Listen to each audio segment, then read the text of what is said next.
Trevor Roberts. I'm your host, and as always, beside me tonight, former Crocodiles guard, Kelvin Robertson. Here we go.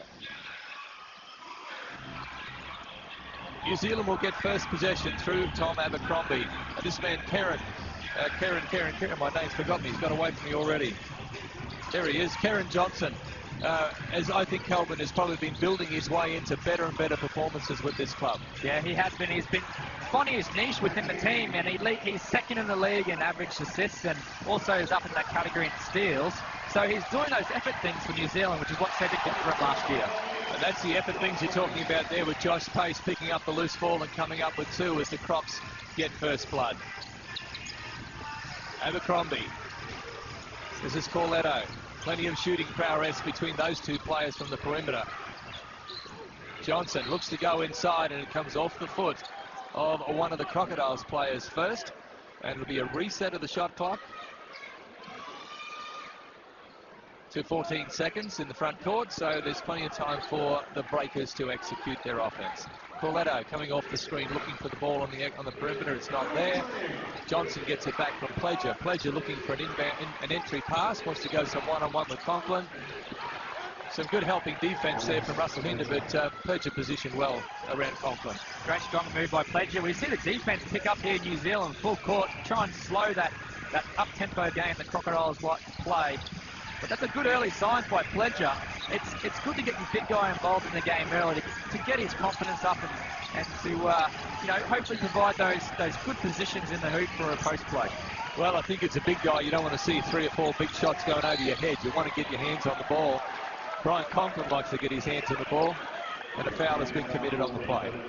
I think last time these two teams met, we really wanted to focus on the Abercrombie-Blanchfield matchup, which will be a highlight of tonight's game. But I'm really looking forward to seeing this man, Brian Conklin, and Gary Wilkinson going together, because they are fairly similar players. They've got that speed, they've got that mobility, and they can shoot the ball at a good distance away from the hoop as well. Yes, good athletes. We saw a spin move from Brian Conklin last week that made him look like he was a point guard, and I don't mean to be detrimental to point guards. The big guys aren't supposed to be able to do those things.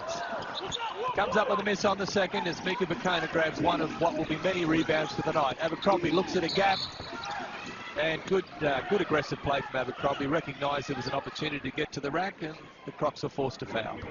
He'll go to the foul line here, Thomas Abercrombie, and we'll see the drive. He just takes it hard to the hoop, draws the contact. But this will give Thomas an opportunity to test his shot out, maybe get a couple of points up on the board, and then he's got himself into the game. Whereas I think the last time they played, he took a little bit of a while to get himself into the game, had a couple of early 3-point shots that didn't go down. Whereas this way, he's on the foul line, he's involved in the game, and that's good signs for New Zealand. It was when you spoke to Sean Dennis's, Karen Johnson does a great job on the offensive glass. He should never have been able to get a rebound off the free throws. So there's been a couple of breakdowns there on the defense for the Crocs, and I'm seeing Sean Dennis up there and gesturing to his players about issues they have on defense getting themselves underway. They seem to be really slow out of the blocks on that end of the floor, and too many breakdowns. Yeah, definitely a side that wants to pride themselves on the defense. We see Josh Pace unfortunate with the post move, and they worked hard on it at practice during the week, and from all reports the defense has improved, and we'll just have to see tonight. We see a forced turnover. Mika Bacona throwing it out of bounds. Garapolo couldn't reel it in, and the Crocodiles will get the ball. Well, some of that came from a very good trap on the other side of the floor, and I saw Sean Dennis end up applauding. So that's the sort of things he's looking for. They have set rotations, they have set rules, and when they don't play to those rules, he said it's creating uncertainty in the minds of players around the floor as to what they should be doing, as Brian Conklin again presents himself as a real problem for New Zealand on the offensive end. Yeah, you're right. The Crocodiles are, as we see, Brian, that speed we talk about, just going right around Pledger. Draws a foul, but the Crocodiles are scoring a high amount of points per game, 88 points per game, but they're also giving up 90 points per game. So that's where your defense needs to lock in, knuckle down, and try and get some stuff. I think they're one of only, 3 teams in the league who have scored over 80 points in every game this season. So that isn't their issue. That's the sort of thing that Sean Dennis wants, is he wants that pressure. And look at that from Markovic. Great steal, great finish, getting maximum benefit from the three-point line.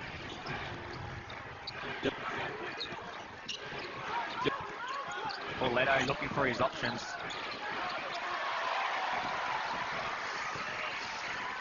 Markovic again away.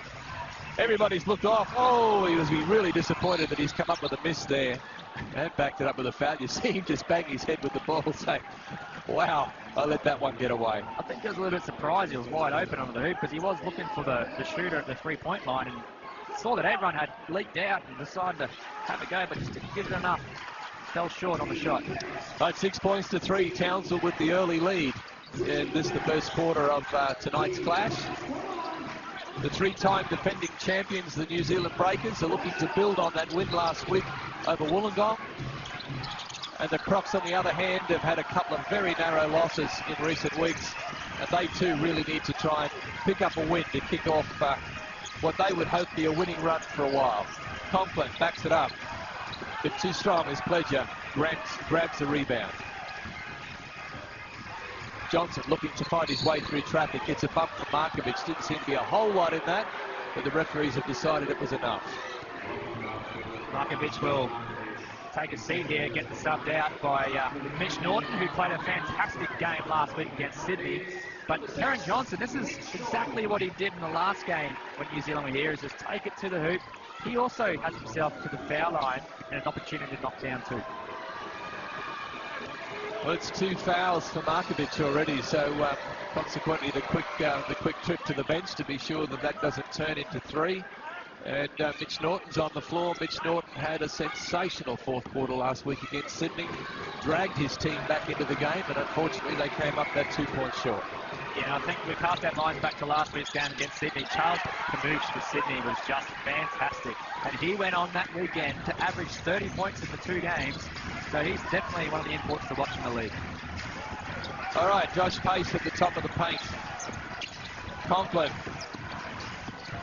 Clearly has been a decision tonight to give Conklin the ball where he can take Pledger on and try to use that foot speed, Calvin, and it's come up trumps on that one. Corletto in the corner. Conklin chases out. Does enough to put Corletto off on that shot. As the Crocs were up the floor extending their defense, they're now up the floor and running. And it's Josh Pace who has another 2. The Crocodiles got into this running game, which they're so good at, getting early stops on the defensive end and just pushing it down New Zealand's throat. New Zealand really need to get a bit of a settler basket here, try and draw a foul or get to the hoop. Right, Corletto got in there with a little flipper, but was unable to finish. Mitch Norton, nice read on that play from Mitch Norton.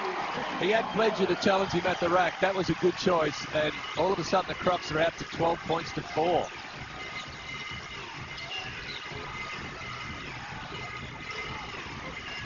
Johnson inside to Pledger, nice pass, and that's great skills from Pledger to finish that one off. He really had to reel that pass in. Yeah, great work by Alex Pledger there to pick up that ball, which was given to him around his ankles. So that's a hard pass for such a big guy, but he managed it well and finished with the two-point layup. Yeah, one of our viewers last time here in Townsville christened him the Pledge Hammer as Josh Pace comes up with another 2. That's a nice nickname. I like it. We'll probably use it again tonight. Karen Johnson. Crocs up the floor, double teaming the ball carrier. Blanchfield is in the right place, and the Crocs again pick up something out of that steal, and it's another foul as the Crocs push it down the floor through the hands of that man, Mitch Norton. Yeah, I think the Crocodiles' defense is really good. This little half-court trap that they're getting in the steals, but I think Karen Johnson isn't helping his offense too well by dribbling down and getting into those corners where the trap can occur. So Coach Vickerman has called a timeout and wants to address the issues that the New Zealand are having on offense. Yes, you want to make sure you're taking care of the ball. One of the things that the last time here at Townsville, the Crocs had 5 turnovers against New Zealand. I think the New Zealand Breakers had 15. That's a lot of possessions to give up when you're coughing the ball up like that. And that was the difference in the last game. And if you want to follow us, or if you want to have a conversation, then you can feel free to join hashtag MBL TSB V NZB. My apologies. So that's NBL Townsville versus New Zealand. Feel free, fire in any questions, join in the conversation, let us know, give us some feedback, and I would like to throw a topic conversation out on Twitter. I asked this to the Twitter community: who is the best import we have seen in the NBL? Is it James Ennis? Is he the best import we have ever seen in the NBL? Well, that's a challenge for you out there. I've seen an awful lot of good ones over the years when you throw in Leroy Loggins and Ricky Grace and all those guys. There have been some tremendous players. So, folks, there's a challenge for you. Who do you think? All right, on the floor, of course, is that man, Peter Crawford. His first time this season. The crowd is giving him a rousing welcome back. And I hope that Pete gets off to a good, solid start. But at the same time, we need to be fair.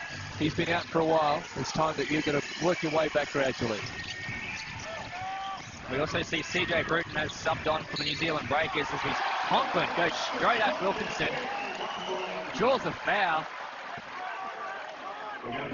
Well, Brian Conklin making things happen early in the game tonight, being very aggressive, using that speed, bounces the man off, that little fadeaway jump hook. Tough to defend, and if you want to stay in tight as a defender, like Wilkinson did there, Kelvin, you pick up those body fouls, those blocking fouls. I just don't think Gary Wilkinson was ready or prepared for that. Conklin's been on since the start of the game, so he's warmed up, he's ready to go, whereas Gary Wilkinson has just come on after a timeout, so I just don't think he was quite expecting them to go straight at him that soon. CJ Bruton on the floor for the Breakers as well.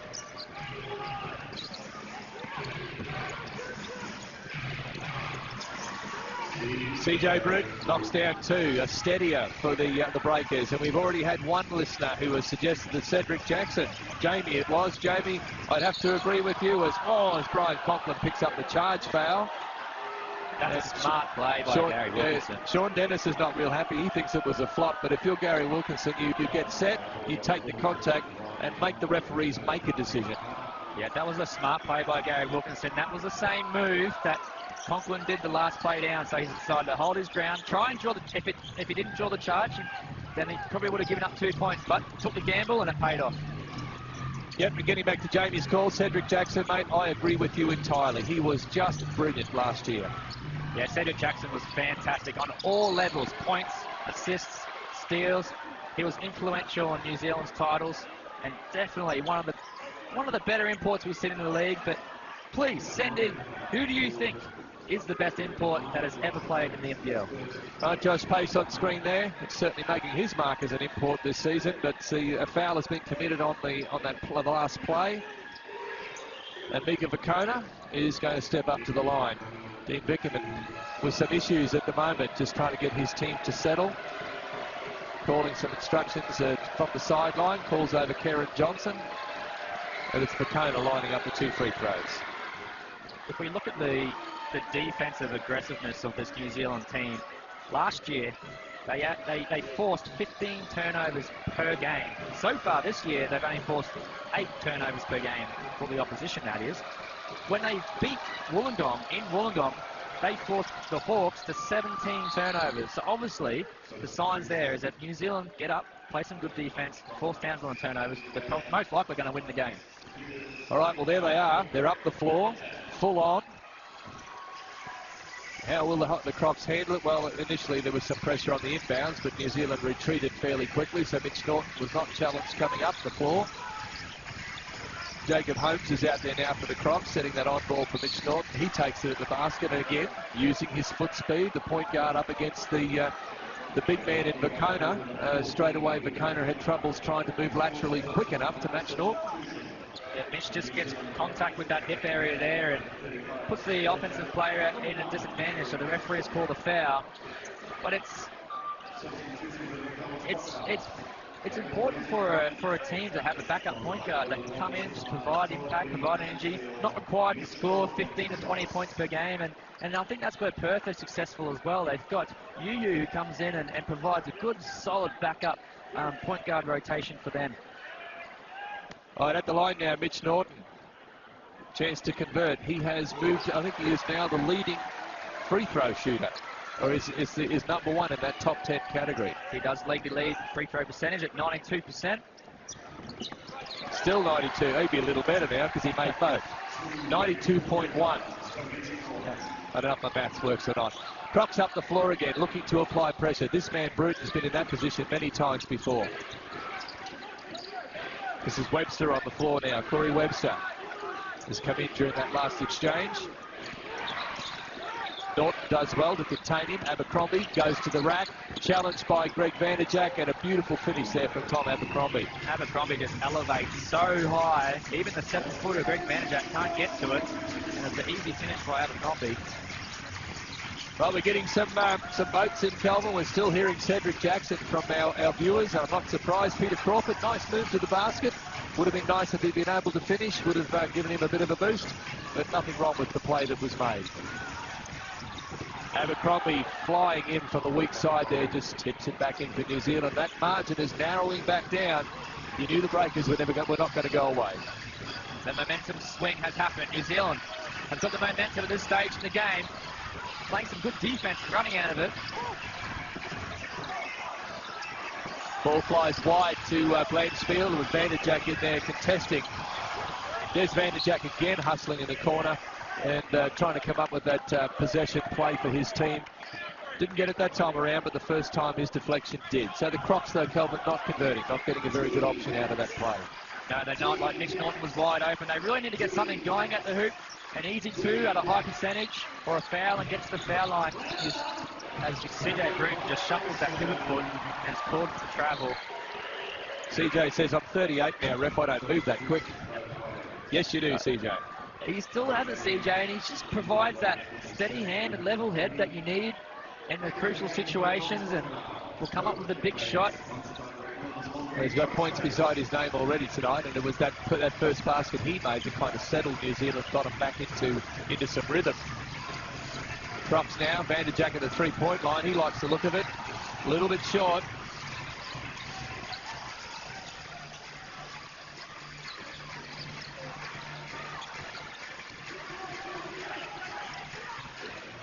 New Zealand just going through their offense, looking for the right option. Is it that one? Pace has it, looking to push it up the floor. New Zealand back in numbers. Josh Pace just steadies. Has a double team at him. Is Vanderjack willing to do it again? He is. Well, wide open shot both times, and both shots looked okay, just a little short. But there's Pleasure. He's not going to be short from there, and Vanderjack has had to travel the full length of the floor to put Alex Pleasure on the free throw line. But hey, the man shoots at 88%, I believe. Pleasure, so he's very reliable from that free throw line. Yeah, and Greg Vanderjack just couldn't get back on defense quite quick enough because he chased his rebound in on the three-point shot. Probably a good thing to foul there, just to try and make Pleasure earn his 2 points here from the foul strip.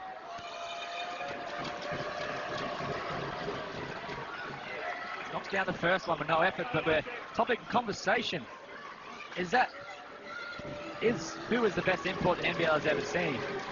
Well, you're looking at one there just a moment ago where he certainly became a naturalised player, but Mike Kelly during his day was a heck of a player in the league as well. All right, here we go again. The Crocodiles in possession, and New Zealand up the floor, applying pressure. Crocs have dried up there for a while. They really need to find themselves a good look this time down. Pace has it. Crocs offense is just not finding the right shots right now, Kelvin. They've lost their rhythm, and you've got to have to attribute New Zealand's intensity on the defensive end is contributing to that. It's very stagnant, the Crocodiles offense at the moment. You see Corey Webster here, he's got Todd Blanchfield. Does a strong move, unlucky to finish. Good defense from Blanchfield though, held his ground, got a hand up and contested and grabbed the rebound. So not much more you can do defensively than that. Crocs steadying now, they've flattened out. There's only 14 seconds remaining on the game clock as we head to the quarter-time break. As Mitch Norton, who has Webster in a one-on-one, they'll look for an on-ball. Norton goes inside, he has Pleasure there. He's got to find somebody else. Pace from the three-point line, on the buzzer. That's a big basket from Josh Pace. And as we know, you don't see him.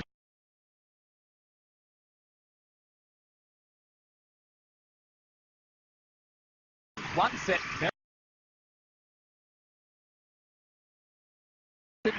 which is nice after you scored at the end of the last quarter, so you've got two chances. Pace, little spin move, keeps his balance and spins at him. Mate, he really is a good player with his back to the basket. Yeah, that was a nice little offensive set. It was purposely set up to get Josh Pace in the post, and it converted well. So, and that's probably what Coach Nance was saying, is they run one set very well, but it's the consistency in their offense that they got to get used to. All right, Craig, the Breakers come up with a miss through Wilkinson first up, and as Townsville quickly down the floor. Russell Hinders out there. Todd Blanchfield, who had a huge game against the Breakers last time out. And CJ knew that he would have a mismatch in size. He thought, well, if he's not going to back me all the way to the ring, I'm going to foul him early. Yeah, calls the early foul. Stop anything happening. He's got fouls up his sleeves. The Crocodiles will have a chance to take it from the sideline here. As we see the mismatch here, Rusty Hinder just goes to back CJ down, and good option to foul from CJ. Norton now takes it inside against Pledger. Good finish. Foot speed again. He was able to get far enough through that he could reach under with the underhanded layup. Yeah, great work by Mitch. And the thing that caused him to get open for that layup was that little hesitation dribble. Just stopped for a minute in his tracks, caused the defense to stand up on the toes a little bit, and then goes around them. Pledger, jump hook, nice play, but it's wide, and there's Blanchfield swooping on that one. Brian Conklin, great outlet pass, terrific finish by Conklin down the other end. Not sure what happened. Some players went flying after that layup, particularly that man, Brian Conklin. Don't know if he was calling for a foul. I think he just slipped on a piece of flooring. Well, maybe we get another look. We'll see. You're certainly asking a lot of questions of the referees on that play. All right, it's all over and done with now. Ask as long as you wish. Here we go. Let's have a look. Did he get fouled? Yeah, maybe just the feet got tangled up down low out of the shot of the camera shot there. But at the end of the day, he came up with the play, and it's 28-16, and the Crocs have come out and responded quickly. So it's time again for New Zealand to try to settle their game and get into some sort of flow again. That man Conklin's going to do everything he can to disrupt. Crocs up the floor, looking to trap around the halfway line. And a violation, an 8-second violation in the backcourt. You don't see that very often. No, great deep. That little half-court, three-quarter court trap the Crocodiles are putting on is working wonders for them. But Perrin Johnson, he's got to dribble it through the middle of the circle if he can, and stop going to that sideline where the trap can occur, or pass it to the opposite man to bring it down. Oh, as we see it, offensive foul. That was an illegal screen, and the referees have picked that up. Let's just see. Perrin Johnson will bring this ball up. CJ will hang back to provide some sort of coverage as well. And they've got the trap on the Crocodiles, and that's straight through the middle of the court. That's the way you got to do it to try and avoid those trapping opportunities. CJ with a big one. It's not a three. It was close. He was just inside the circle. Blanchfield takes it in. Conklin gets the handoff, and that's another nice finish. Good combination between Blanchfield and Conklin. You see the Crocodile walking by, trying to razz up the crowd. I've not seen that sign ever before. That's a new idea. Noise.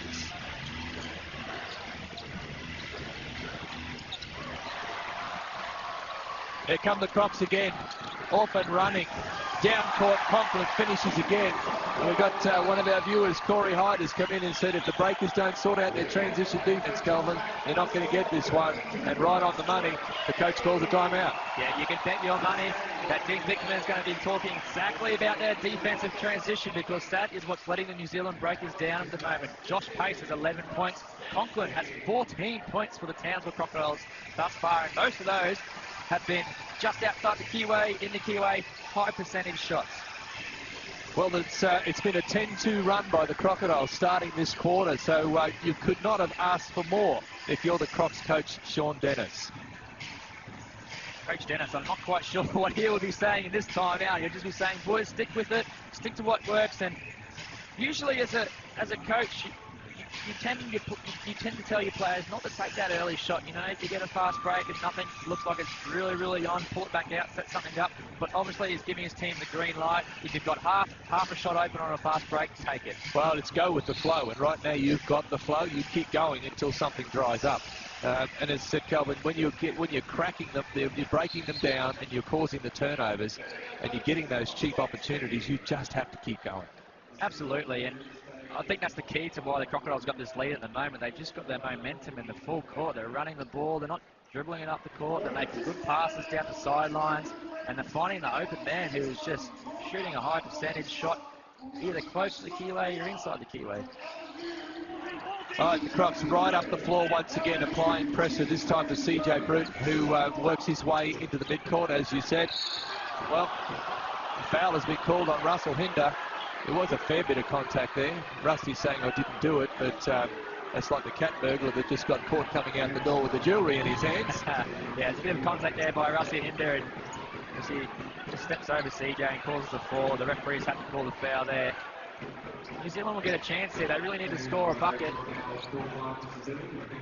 Just the question is, who do they go to score the bucket? I would probably be tempted to give it inside of the big fella. Give Pledger a touch. Let him try and work one-on-one with Conklin, where he is got the size on him. And stay in motion around that when he's got the ball, because the likes of Abercrombie needs to work off that big man. He comes on. Oh, we got an offensive foul called again. This time it's Pledger who's been picked off. They ran the play for Abercrombie, and Pledger was the last man to screen that. You'll see it here, he's the last man to try and get that screener. He's just moved across and he's hung on to him. Hold pace out so he couldn't get there. New Zealand up the floor now as well. There's Karen Johnson right up on Steve Markovic. Markovic, a very experienced point guard. Although New Zealand, Kelvin, are going up on the inbounds pass, but not really applying much pressure after that, allowing the Crocs to walk the thing up the floor. We've got another illegal screen foul. This time Markovic, that'll be his third foul, Trev, and that's a big foul by Markovic. 3 fouls before half-time, well before half-time. Scott Kenny comes onto the court. It was an interesting decision from Coach Sean Dennis there, because Mitch Norton hopped up expecting to be the incoming player, but it's Scott Kenny that Coach Dennis went to. Kenny came in a couple of times last week, particularly after Mirko Jeric was hurt, and it did very nicely, so it's not a bad call.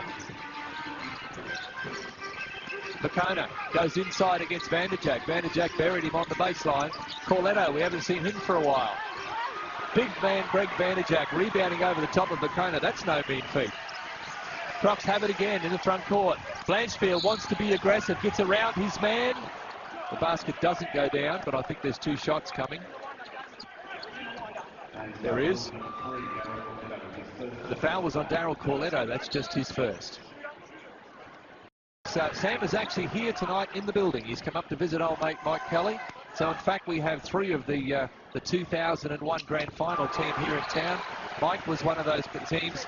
General Manager Pat Reedy was in that team along with Sam. So it's good to have Sam in town. But a fair comparison. That Blanchfield is athletic. He's fast. He can get up in the air. Sam did all of those things as well. Absolutely. And the advice that Sam McKinnon gave to Todd Blanchfield is that you got to have an all-round game. You can't be 1 or 2-dimensional.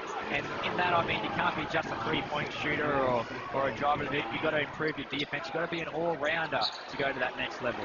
Yes, and there's talk of him playing for the Boomers one day, and it's good advice from Sam McKinnon, who did just that. He was an Olympian, and as I said, it is nice to have Sam visiting. He was certainly a major component of the Crocs back in those days. This man, Abercrombie, is an important component of his lineup, but that pass was just a little out of his reach, as the Crocs have another possession. Pace. I see Mitch Norton is on the floor now, making sure they did have that point guard role filled. Inside play from Jacob Holmes was solid, and the kick out to Greg Vanderjack. Unfortunately, Greg came up with a miss, but there's that man Pace again. He's so good at getting in that position on the baseline, ready for the rebound. And that's how he picks up most of the rebound, just by being in position. And the referee has called a hooking foul on Karen Johnson. Might explain the hooking foul, Calvin. So he's used his opposite hand to hook around the player to get around. And hold him that's back. illegal. We might get a look at it here. Now watch closely now as we see Karen Johnson in action. See, I don't know. Not much in it there, Trev. Tough call.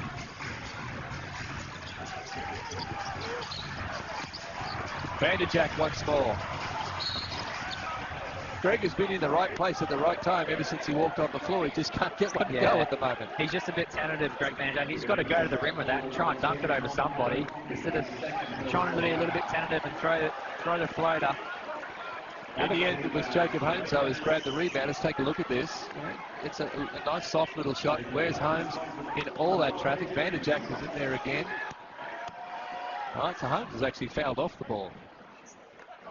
New Zealand have 5 team fouls in the quarter already. The Crocs have 4, so there's been quite a few fouls called in this term. Many of them have been offensive fouls on screens.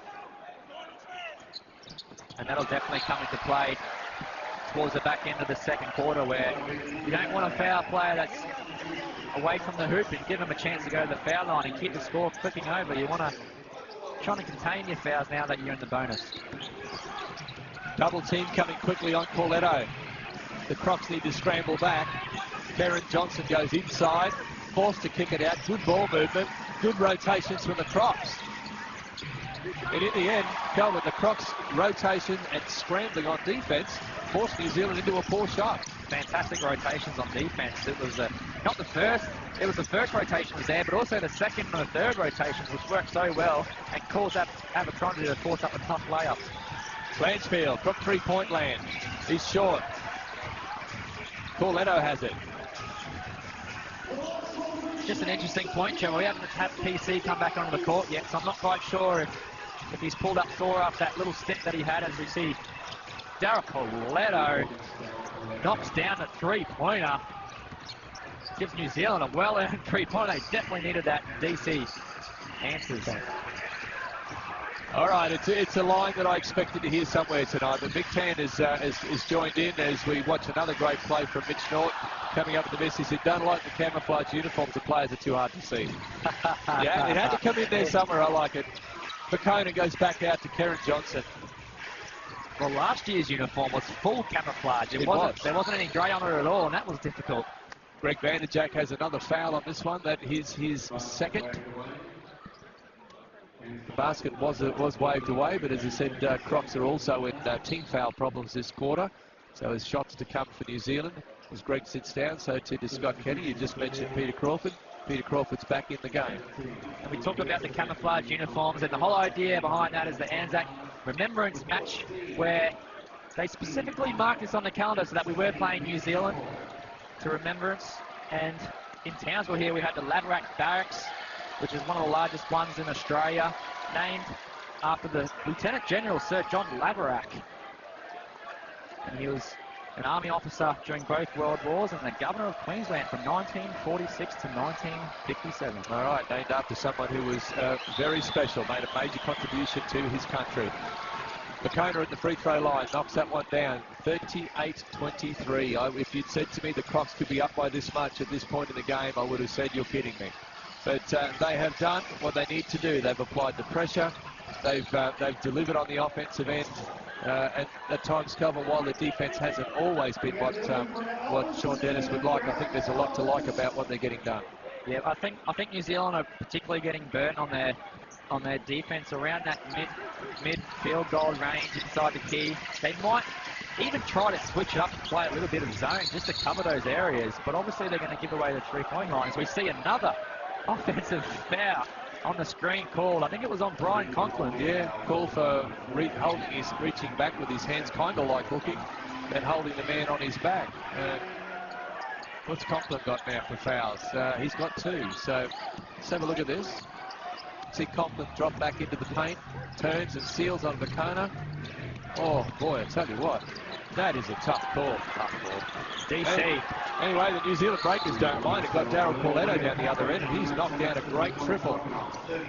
That's back-to-back three-pointers for Darryl Corletto, and we know that he can shoot the three-pointer very, very well. In particularly, 48% for the season so far. So no surprise that he's knocked down 2 in a row. That is very, very good. There's the hashtag address if you'd like to join in. Several of our viewers have already tonight, and we welcome your contribution. Let's have a take a look at this one from Pitchers, talking about Corletto and his ability at the three-point line. You just get used to it now. You see Darryl on the floor, you expect him to be making those shots. So that's probably a little unfair to his talent. The good thing about Darryl Corletto and his shooting ability is that he's got that quick release. So he's really hard to defend because he can let it go so quickly, and he shoots at such a high percentage. As a defender, it's hard. But the hashtag's there. Cedric Jackson is leading the vote so far as the best import the NBL has ever seen. So please feel free to join in the conversation. Tell us who you think is the best import the NBL has ever seen. I think James Ennis has to rate up there somewhere, but over the years there's been many fantastic imports we've had. Take a look back down the list that's played here. There's Rob Rose, for argument's sake, would certainly come into calculations. And we join in that conversation. We've had, as you said, Trev, a lot a lot of good inputs over the years. And I remember when I was a young fella, Ricky Jones was the first import that the Townsville Suns had. The Rain Man. Boy, you're going back a long way now. With Remus Kurtmanitis, and as a young fella, we were always told that Remus was such a good shooter because he always spent an hour or two after training shooting an extra 100 shots. And they were all at the three-point line. I used to see him train, and he was very, very good. As Conklin just comes up a little bit off the mark, and New Zealand get a stop that they badly need, a chance to come back and put some numbers on the board.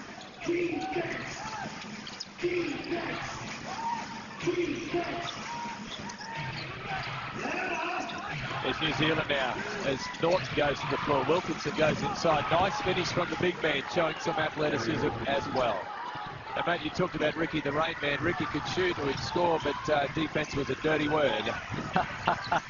All right, as Blanchfield now. Well, if that's not a travel, he's going to cough up the possession anyway. Oh, it comes back to Jake Holmes. Nice lob from Holmes. He read the play well. And as Brian Conklin finishes off, it's still the Crocs by 12. And I don't know, Trev, but that's how effective a timeout can be in crucial situations. The momentum has tended to shift as Gary Wilkinson just puts the words back in line now. Big basket. And it says, don't say that, Mr. Commentator, on the knockdown three-pointer, which gives New Zealand back within 9 points. Well, that margin got out to 20, and they've pulled this thing back into 9 right now. So New Zealand have done a great job. Mitch Norton gets the 2. He'll get the foul as well. Another shot to come. Look, Mitch Norton is just playing full of confidence at the moment, particularly after last week's game. And when you relax and you just play your natural game, which is, for Mitch, getting in the keyway and finishing strong like that, doing well for the Crocodiles. Well, something of a breakout game for him last week, I feel. I think he's brimming with confidence out of that one. And as I said, he is now the leading free throw shooter in the competition. Keep playing like that again, my man. You've got to get to that free throw line quite a lot. All right, CJ settling. It's Webster now. New Zealand just taking a little more time now with their offense. The Crocs in a zone. Mika wants to go inside, but does a tap dance first and gets called for the travel. It's good to see the Crocodiles switch up their D, go to the zone. I think New Zealand might have to do that at some stage soon, just to try and provide a different look to the Crocodiles and try and make them adapt. And the Crocodiles are just having a bit of they're in their comfort zone at the moment, getting through their offense, getting good looks and converting on them. Josh Pace wants to go inside, looking for an option. He eventually gets Jake Holmes. Referees were having none of that this time as CJ goes down. They consider that to be a flop. Nice play from Webster. Kicked it on for himself to pick up and Corletto to finish. Very good response there for Corey Webster. Great play by Webster, and the New Zealand bench is into this game now. Dean Vickerman is asking the referee how is he going. And New Zealand, they're down by 10 points, but there's still a lot of time left before half-time. They could easily claw this back to within a couple. I believe the courtside announcer just suggested too that New Zealand had been warned for flopping on defense. So it all depends on how the referees handle that. You know, that may work in the Crocs' favour in so much that if New Zealand's really going to have to earn a charge foul if that mentality's in the referee's mind. Great work from Bacona. And again, there's that man Corletto downtown picking up the cherry pick. Well, New Zealand are forcing those turnovers from Townsville and getting the easy buckets. But Nick has tweeted in and said Ricky Grace is one of the all-time best imports the league has seen, and I tend to agree with that. Ricky was a fantastic player, played against him in a couple of seasons. Very, very difficult to guard, but also a very smart point guard. Well, a couple of championship rings on his finger says that he knew what he was about. Bacona backs it down. Another great defensive job from the Crocodiles. It's Blanchfield pushing down court. New Zealand have recovered quickly. Norton once more, signalling for his players to move. CJ read the entry pass there, but just couldn't get his hand to it. Oh, we've got a pushing foul on the play. I think it's Webster that's going to come up with the foul. And that's going to send Jacob Holmes to the free throw line as we're squeezing up to that halftime break with 53 seconds left. And it's a 10-point margin to the Crocs. Corey Webster has his second foul. Some changes again for the Crocs as Blanchfield sits down. Peter Crawford back in. There's Jacob Holmes converting at the line. It's good to see Pete getting out there and getting minutes. It's certainly going to help him to work his way back into form. Jake Holmes picks up the pair. 12 points the margin with under a minute to go in the second term as New Zealand come back through the hands of CJ Brute. Long range bomb from Webster. It's just off the line. Abercrombie was in there and did enough to get the ball in the hands of CJ Brute. Webster has another chance, goes to Abercrombie. He's thinking about the one-on-one with Brian Conklin, who does well. Good movement. Crawford got out there quickly and just got in the wrong place at the wrong time. But I think that CJ saw him coming too and made sure that he earned the foul. But he seems to have taken somewhat of a knock around the arm or the wrist. But Crawford has the foul as we take another look at this one. Peter tried to scramble. Just got tangled up with CJ. The problem for the Crocs, though, is Brute goes to the line with 3 free throws to come.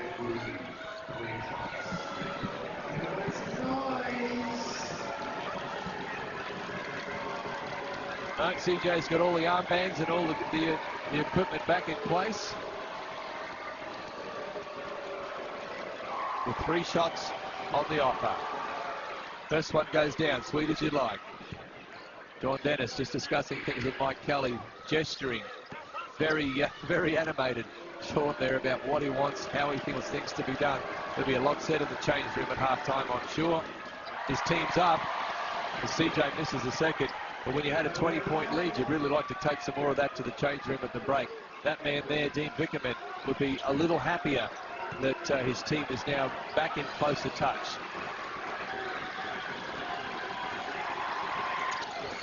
CJ getting 2 of the 3. It's a 10-point game with 26 seconds remaining. Crocs will probably wind down most of this game now. They have 24 seconds. There's a 2-second differential on the shot clock. Unless something really presents itself, they may well just keep working this clock down. They want pace down in the low post. He has Brute as his matchup. Conklin goes to the rack, leans back. It's a miss, and Abercrombie, and there's that man Corletto downtown again, but ran out of court. Peter Crawford gets to halfway and lets it go. Just not enough time to get that shot away. Well, folks, it is half-time here in Townsville, and you may be surprised, perhaps you're not. It's the Crocodiles by 10. It is 47-37. All right, Calvin Robertson is down courtside, and he's grabbed that man, Mitch Norton, for a quick chat before he goes to the change room. Mitch, great first half. We expected to have this sort of lead coming into half-time. No, we expected it to be a close one, especially with the amount of shooters they're getting. I think if we lower their shots, I think we'll be good for the second half. And Markovic has a bit of foul trouble, so you'll probably be expecting to play a few more minutes in the second half as well. Yeah, I think so. Stevie will be right. He's a smart player. He'll learn to play through. Excellent. Thanks, Mitch. Thanks. All right, Mitch Norton has been in very, very good form, and there's the two coaches discussing a number of issues. Mike Kelly giving his input, and of course you'd value anything that Mike had to offer. Was a very smart player in his day as well. Well, folks, as we said, it is a Remembrance Day tribute, and prior to the main game tonight here with the Crocs and the Breakers, this was a clash between 3 RAR and 3 CSR. And I'm going to tell you, there's a couple of guys out there who could play a bit, and I believe these two teams took part in the Army competition and finished 3rd and 4th. So that's not a bad ranking. And I will tell you that 3 CSR got up. It was 36-25 over 3 RAR. You'd call it a friendly. These guys go into some pretty ugly places around the world. So I guess it's nice to be at home with their families too, and enjoying a game of basketball here tonight. As we said, there's the Croc taking a walk around the court. He was dressed up as Elvis just a moment ago. It didn't take too long to change, Kelvin. But mate, Mitch Norton had a very good first half once again. Yeah, he has. He's come out very aggressive, and it's worked out well for him. And I think that he will relish his opportunities here in the second half, because I think Markovic with foul trouble will give him some more time to have on the court to prove his worth. Right, folks, there's another very important reason, as we said to you earlier tonight, about the black armbands or the black strips you're seeing on the Crocodiles uniforms. One is because of Remembrance Day. Remember those wonderful people, those soldiers from both Anzacs, Australia and New Zealand. But there's also another one for some really sad news for 2 families here in Townsville this week, Kelvin. Yeah, that's right. Unfortunate passing of the hero baby who was the son of a family here in Townsville, who the New Zealand fans will know, Annika Davis and Corey Davis, who Anika was the captain of the New Zealand Olympic basketball team. And this little baby had 2 weeks of life and was born with a rare cancer and unfortunately passed away just recently. And so we remember him and the short life that he lived. He was an inspiration to a lot of people with his fight and his courage. And by the treating doctors and the nurses and everyone involved, deemed him the miracle and the hero baby. Well, I heard a comment that there was a service for the little guy today, his funeral, and I understand his dad spoke, and Corey suggested that he and Sonny went on a road trip together. Was it Corey's dad? I'd say I'm just being corrected. Yeah, and it was the speech was Corey's speech, and it was about the fact that he and his son went on a road trip together because they were in Brisbane. Anyway, the other one, of course, very sadly, we lost another member of a family here in Townsville, well known, a lady by the name of Shirley Okenfall was tragically killed in a car accident. The Aubrey family and others will know who I'm talking about. Oh, there's the scoreline here, as I know the New Zealand viewers have just rejoined us. The Crocs at 47, the Breakers at 37. Not the scoreline you're looking for, but let's take a look at the highlights as we go through, Cal. Yeah, we look. The early highlights were all positive for Townsville, and also for New Zealand. They got the big guy, good touches early. Pledger was effective, but the Townsville defence we see here causing New Zealand some turnovers. Markovic with a nice bucket on the shot clock buzzer. But Brian Conklin went hard at Pledger early on, just took every opportunity he had to take him to the hoop. Josh Pace was good, but this man, Mitch Norton, had a great impact off the bench, once again, dishing off to Brian Conklin. There's Pledger inside, the big man showing some good skills there to pick up that ball. It was a tough pass. And there's Josh Pace. He's very, very good once he gets close to the basket, knows how to use his body well. And CJ came on the floor at a point where New Zealand really needed somebody to steady, and he came up with that basket. And that was Tom Abercrombie just coming in on a very aggressive play. Webster was looking to be aggressive as well throughout the half. He didn't make that basket, but he created the opportunity. This man, Norton, created, scored, did a whole lot of things. Yeah, he provided that spark off the bench again. Gave this guy a bit of relief from the ball carrying duties and gets to the hoop so well like that. Draws a little bit of contact, no foul, but Conklin was inspirational in getting this lead. He was running the floor, getting the easy baskets, as we see CJ with a nice bucket. And just forcing those turnovers and running, the Crocodiles established a good lead. Well, it's been all action here tonight. It's been a high-octane game. These guys are getting up and down the floor at a hell of a pace. And just when you think that one team's got the upper hand, there's a response. And Daryl Corletto is one of the players that the Dean Vickerman will be looking to throughout this game to help his team back into a winning position. Wilkinson was good with that entry, that aggressive play to the basket. Watch this one now. He backed it up with his triple. I think on the next play down the floor. And Daryl Coletto was able to get away on a couple of sneaky ones down court very quickly. Yeah, that there was Jake Holmes finishing off with the last 2 points. When New Zealand forced those turnovers and got into the open floor and decided to run the ball, that's when they looked good, and that's when they got they started to crawl back into that deficit. But take a look at these match stats, Calvin.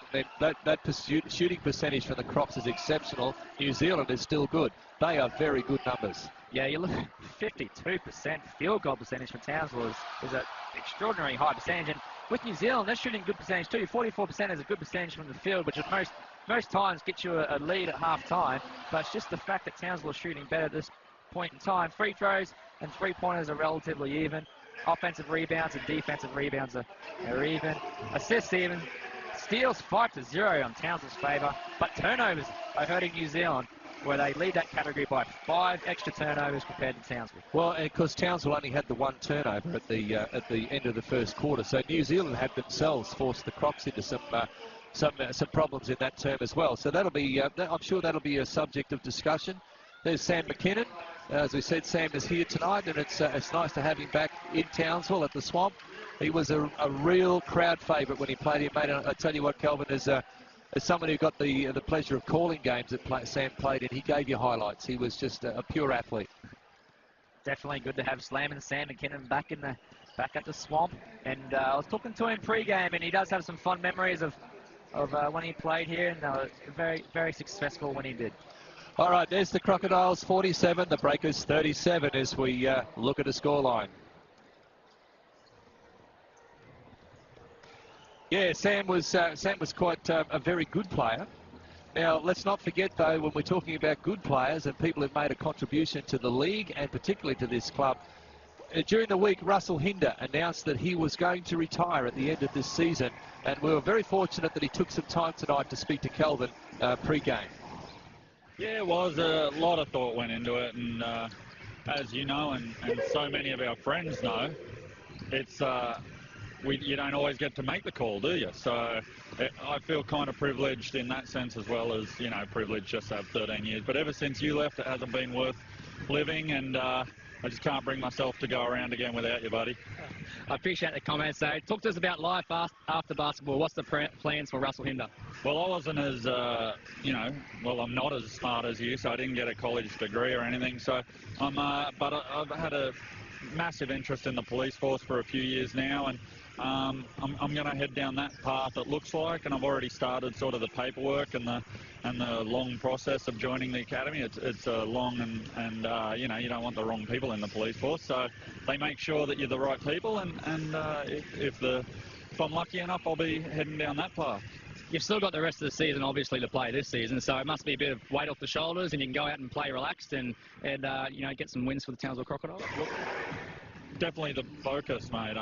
Getting it out early as well. Now I get sort of 5 months or 4 or 5 months of really focusing, and like I said to Pat Reedy, I can sort of empty the tank, you know, for want of a better term, but just I don't have to be ready for another pre-season next year. I don't have to play, you know, I can just go mental like I always do, but with absolutely no fear, and it's going to be a whole bunch of fun, and trying to get this club ready to sort of take that next step back into prominence in the NBL.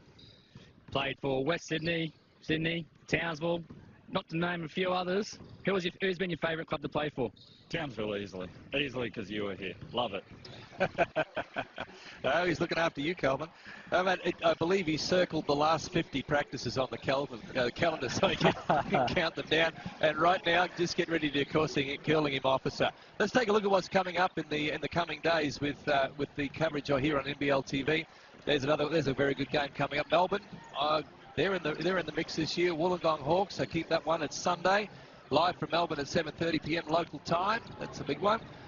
Thursday, that's a different time slot for you. Thursday night, NBL TV live from Perth at 7 p.m. local time. The unbeatable Wildcats, it seems. Can the Taipans break that run? Taipans will have the job in their hands, but they're up to the task. Next Friday, the NBL TV is in Auckland, and at 7:30, you'll have the New Zealand Breakers against Adelaide. Adelaide's starting to find their legs as well. So lots of teams in this competition are going to be able to have some sort of say in how the Final Four shapes up. There's the Sydney Kings versus the Crocs. That's on NBL TV Friday night live from Sydney at 7:30 local time. So put all of those games in your diary, and here on NBL TV, you can watch whatever you want.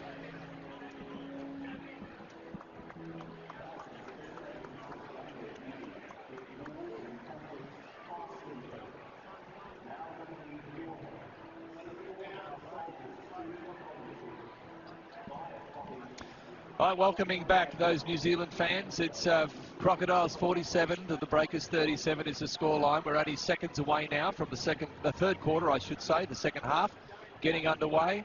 I would like to have been a fly on the wall in both change rooms. Kelvin, what do you think might have happened so let's talk Crocs first, then New Zealand. Yeah, the Crocodiles would be fairly happy with where they're at the moment. The only thing that Coach Dance would be unhappy with is letting New Zealand back into this game ever so slightly when they almost had a 20-point lead.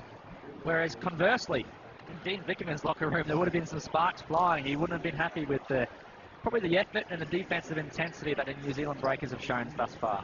All right, but that can all change in the second half. It's funny things that happened in that 15-minute break at halftime. And, Kelvin, I was just looking at the stat sheet again, other than the stats we've already gone through, which for both teams were pretty good. But scoring tonight, Brian Conklin is leading the way for all scorers with 16 points tonight in the first half. Josh Pace has 13. There's some other good contributions down the Crocodiles lineup. And leading the way for the New Zealand Breakers is Daryl Corletto with 10. And we have Cal Brute, yes, it's Cal Brute with 6, and also Pledger with 6, and a couple of other contributors. So a spread of scoring, but it's certainly been the Conklin and Pace show for the Crocs tonight so far. New Zealand, Pledger is going to be called for the offensive foul as he ploughed into to Brian Conklin. Brian Conklin got picked off for a couple early that he wasn't happy with. Some sweet revenge here. Yes, Pledger just goes with him at that lowered shoulder, and that's what the referees look for, is if the player drops that shoulder and forces it into the body of the other player, that they're going to call that a charge foul. But I'll go back to the interview we had with Russell Hinder and how he's going to join the police force. Yeah, look out. Life after basketball. We've actually got another NBL retiree up here in Townsville who is training in the police force. And most people would know who, particularly the Cairns people. Aaron Grabeau is in Townsville training to be in the police force with that man, Russell Hinder. And we got a good shot there too of the uniforms, with particularly the 2 black stripes for the Anzacs remembrance, but also because of the remembrance we have for particularly the local people that we've known here in Townsville. Little Sonny Davis was an inspiration, as we've talked about before, and particularly the way that he brought a community together, and he touched people in so many ways in his short life. All right, the Crocs now back in possession. Conklin, a couple of crossovers. Playing like a point guard out there, Brian Conklin. Another 2 points to take his tally up to 18. New Zealand now. Karen Johnson all the way to the rack. Oh, and it just doesn't go down. And unfortunately for Brian Conklin, it's rolled off his fingers over the end line. He's touched it, you hear the plea. What a benefit to have that sideline microphone. You can hear him say he touched it, but it wasn't enough to force the referee to change his decision, which I've never seen happen before. Yeah, I kind of think that Brian was kind of hoping that he was going to get that one, but it wasn't coming. It's Corletto now at the 3-point line. Blanchfield is out there with a hand up. Quickly, Russell Hinder gets there as well. Abercrombie inside, and the athlete that we know he is, pulls up short, floats over the top of the D, and knocks down a little 2. 10 points is still the margin, though, as the teams have traded baskets at the start of this third quarter. Blanchfield in the corner has Conklin. Conklin against Wilkinson. Backs it down. Turns to the baseline, and Conklin is on fire tonight. That's 20 points for Brian Conklin in this game so far, and he is going straight at Gary Wilkinson. Actually, he's going straight at whoever's marking him. As Karen Johnson just does a little fumble here. They're calling for a backcourt, but the referee said that Markovic has touched it. Wilkinson gets a fumble. Good recovery from Pace, who was involved in that double teaming and trapping at halfway. And the New Zealand Breakers still have 11 seconds left on this shot clock, so plenty of time for them to get a good shot away. 51-39. That's the scoreline you can see there on your screen here in the third quarter. I think Daryl Corletto might have thought there was less time on the clock, that he shot that quickly, but in the end New Zealand got it back, and it was Corletto who finished off with a good 2. Pace takes it in, floats it over the top of the D. That's a great little floater by Josh Pace. You're exactly right. I think Corletto only thought he had a few seconds left, so he let it fly. New Zealand now with Karen Johnson calling the shots. Plenty of movement down across the baseline as Corletto swings out. Here's Vacona down low. Wilkinson from a long way out. Everybody kind of stood around looking for that, and it was Vacona who said, well, I'll have it. Wilkinson again takes it inside, challenged by Pace. This time the big man gets the finish. Yep, that's a better shot by New Zealand. They're not shooting well from the 3-point line. They've only hit 3 from 9 so far. Take it inside and try and get the high. Conklin goes baseline. This time challenged by the defense and comes up empty-handed. New Zealand looking to respond. Vacona finds Corletto. Pace runs him down. And Blanchfield does well on the other side to get a good seal and secure the rebound. Markovic. Conklin now goes to Pace down low. Has Corletto, but Wilkinson gets there quickly to double team. As somehow Pace found a way through and gets the rebound back. But there's Tom Abercrombie to strip the ball, and he's off and running. Just see if he can keep up, folks. This thing is just going up and down at a hell of a pace. I'm just trying to save my breath because, as you said, it's an up-tempo at the moment. Both teams are coming out of the blocks firing. See Abercrombie had Corletto to his right, so he draws the D and goes the dish, but Todd Blanchfield, I think it was, that committed the foul, maybe even Russell Hinder. Well, Blanchfield has 2 fouls. There's a number of Crocs players with 2. It's only Markovic that has 3. Pledger has 3 on the other side as Wilkinson gets a cheap one on the inbounds. And I know the coach, Sean Dennis, would not be happy with that. They were very patient in New Zealand. They were pretty close to the 5-second call there, but they got the easy bucket. Scott Kenny is back out there for the Crocs. Ooh, an extra little touch on the finger. Russell Hinder didn't question, so I would suggest that he knew that he got a little flick.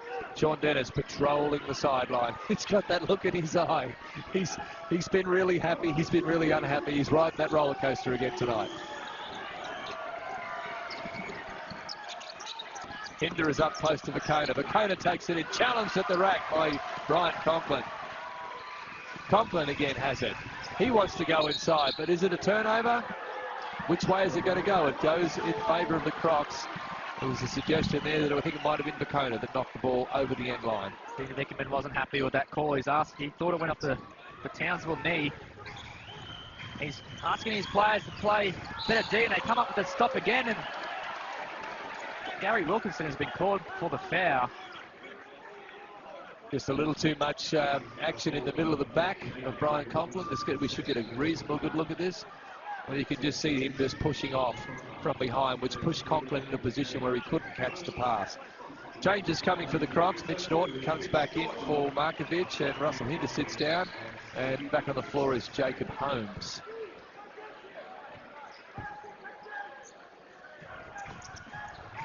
Crocs with the inbounds now. Kenny pulls the trigger in the corner. It's a little bit short. And here comes Karen Johnson. Wants to go inside, but the double team or the defense between Norton and Conklin shut that down. Corletto on the 3-point line. They know what he can do. The Crocs are right out there. Big of a cone. A nice move for the big man. Just couldn't quite make the shot. Abercrombie climbed high, but it's the Crocs who come away with the ball. Norton has it. Pace wanted to go someplace, but changed his mind. Norton to Jacob Holmes at the top of the paint. Has a mismatch in size, kicks it back out. Good ball there, nice play from Conklin. Oh, there's been a travel call on the play. Yeah, he did travel, Brian Conklin. He took that little gather step, which you could probably get away with in the United States. He took a little extra step to gather it and go for the 2-foot power layup. As we get another look at it here, gets past his player. See, he just takes that little step, and that's a travel. Good call by the referee. Yep, well done. And as I said, that you could see that defender coming. He was really trying to brace himself to take the hits. All right, look at that scoreline there, folks. 53-45. You know, the Crocs are trying to extend their lead. The Breakers are just making sure they stay in touch. Corletto kicks it out to Pace, top of the keyway. 3-pointer right now is just what the New Zealand Breakers were looking for. That game and scoreline now is back to 5. And this is a sign of a team that's won 3 championships. They're just hanging around, just grinding this game out and slowly getting the lead, the deficit back. It's only 5 points now, and it looks like the momentum has sort of changed to New Zealand's favour. They've got a bit of sense of urgency in their defence as well. So we see a foul's been called on Daryl Corletto. That'll be his second foul for the game. Well, Daryl's gone for a sit down, and CJ Bruton is back in, and Todd Blanchfield has come back in for Scott Kenny. So both coaches shuffling the deck chairs and trying to find that right combination out on the court. Conklin in the corner again. He wants to go some one-on-one with Vacona, and there's a hands foul in there somewhere. New Zealand up to 14 fouls in the quarter now. We're only halfway through the third quarter, so that's going to be an issue for them because every defensive foul from now provides free throws for the Crocs, so that aggression is paying off. The Crocs still only have 1. The timeout. The Crocodiles are heavily focusing on giving the ball to Brian Conklin and just letting him go one-on-one. And it's worked a few times. He's drawn a couple of fouls as well, so they'll probably look at going back to that a few more times. But I'm sure that's what Dean Vickerman is going to talk over with the New Zealand Breakers right now, is have that help defense ready, because it up on Brian Conklin, try and make him drive to the hoop. He's such a good shooter, and have the help defense ready. But I think the Crocs have got to be careful not to overplay that too much. You've got Blanchfield on the floor in particular, who can be very aggressive from the perimeter. We know that Josh Pace plays so well from those post positions, and the contributions you're going to get from Holmes and Norton and that 5 that are out there right now. I think you've got to be really careful not to overplay that one aspect. Give it to Conklin out of the offense and maybe not try to go there too often. I don't know. Let's see what they decide to do. And if you want to join in our conversation, it's dried up a little bit, so feel free to chip in hashtag NBL TSVVNZB and tell us who you think is the best import the NBL has ever seen. There's been fantastic nominations so far, and Cedric Jackson, Ricky Grace, James Ennis. That hashtag makes making you sound like you've got a stutter. It's a hard one to say. How about we just say hashtag? As we see the alley-oop. Well, the play was on. The pass wasn't quite on the mark, was it? Again, Conklin wanting to back down. Blanchfield, top of the keyway.